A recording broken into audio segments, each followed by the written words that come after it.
we've done a whole heap of videos on the Mighty79 here over at ARB, covering the build-up. I'm here with Michael L, I'm the vehicle's owner. He's done quite a few field trips now in the vehicle. Mike, how's it been? It's been absolutely awesome, Matt. We've just clocked 50,000 kilometres so far on over a dozen major photo shoots for ARB. One of which was across the Simpson Desert, the Madigan line. We've had some major trips out western New South Wales, down in the high country, big water crossings, heaps of bull dust, and it's been awesome. The accessory that captured the most interest on social media, I reckon, was probably the portal axle system. That in particular, how have you found that? So it's approximately 200mm wider in stance. It's also obviously higher, but it gives you way more ground clearance. On top of that, the ratio changes. So effectively at the end of every axle is a gearbox. So the same effort to turn a 35-inch tyre is generated on the portal axle vehicle as it would have been with an original 31-inch tyre. The other thing that I think attracted a huge amount of interest is the canopy on the back here, the trig system. You put a lot of thought into getting this custom made with all the draw systems and your coffee machine and everything. It's working well for you? The trig point service body has been absolutely awesome. The addition of the custom set of drawers, that's made a big difference. It makes you appreciate things a whole lot easier for organising. So the fact that we split this all up for photography on this side of the vehicle and catering on the other, but obviously with the addition of the coffee machine, yeah, it's awesome. Now, one of the other items Michael's fitted to this vehicle some time ago, and I've actually just put one on my car, is the new Safari RMAX system. How does it perform on the 79 series? Actually performed way better than I thought it would be. I must admit though, I think the best thing about the RMAX system is the fact that it actually monitors exhaust gas temperatures. For me, it's a very important thing. We run a DPF. I haven't taken it out like some people have, but I don't want to cook it through just over-fueling. So Mike, on my recommendation, you went with the new BF Goodrich Mud Terrain K M3. How have they been? Matt, I've really enjoyed these tyres. Bitumen roads when it's wet, it gives you the confidence, but out in the field, let the tyres right down to 8 PSI when you need it, going through really rough terrain, they've been fabulous.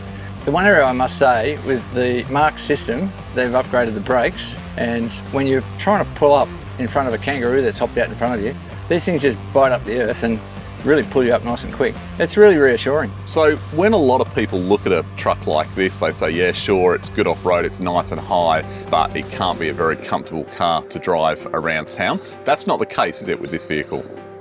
No, it's brilliant. Well, we changed the complete interior. We put Recaros in it, which obviously makes your life as a driver or as a passenger more enjoyable and less fatiguing over big long trips. But the suspension in this vehicle is probably what makes a major difference. Now, I've been running old man EMU B51s for around about 4 years, I think, and on the BT50 I would make adjustments to the suspension regularly. With the independent suspension on a BT50, it's a pretty comfortable ride anyway. Adjusting the tyre pressures, I do that all the time. I'm pretty religious on it. But with a vehicle that's a live axle, adjusting the suspension on this has been absolutely amazing. So I make adjustments depending on the load that I carry, and it's quite easy.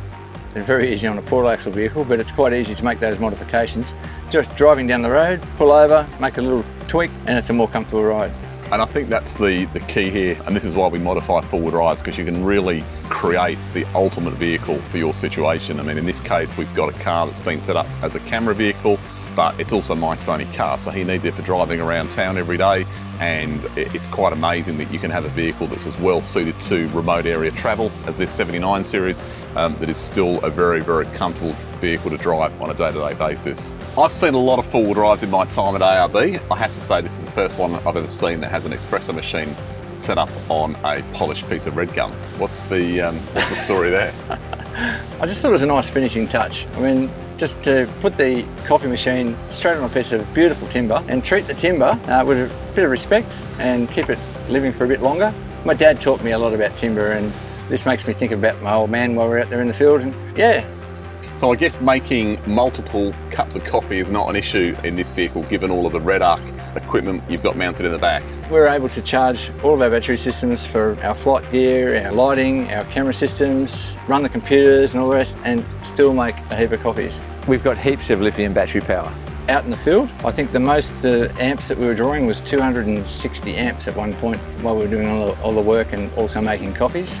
Now, Mike and I have both been through the stages where we had camper trailers and young kids. We've sort of come full circle now, and we're really into travelling, getting somewhere, setting up camp quickly, getting going quickly in the morning. How's that been working for you out of this truck?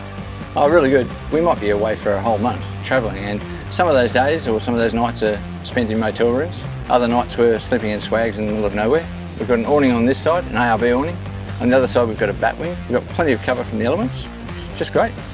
We've got a whole series of photo shoots planned with a whole new range of vehicles coming out, and this will be the vehicle that will be travelling around Australia photographing them. So thanks for watching, and we'll see you out in the bush.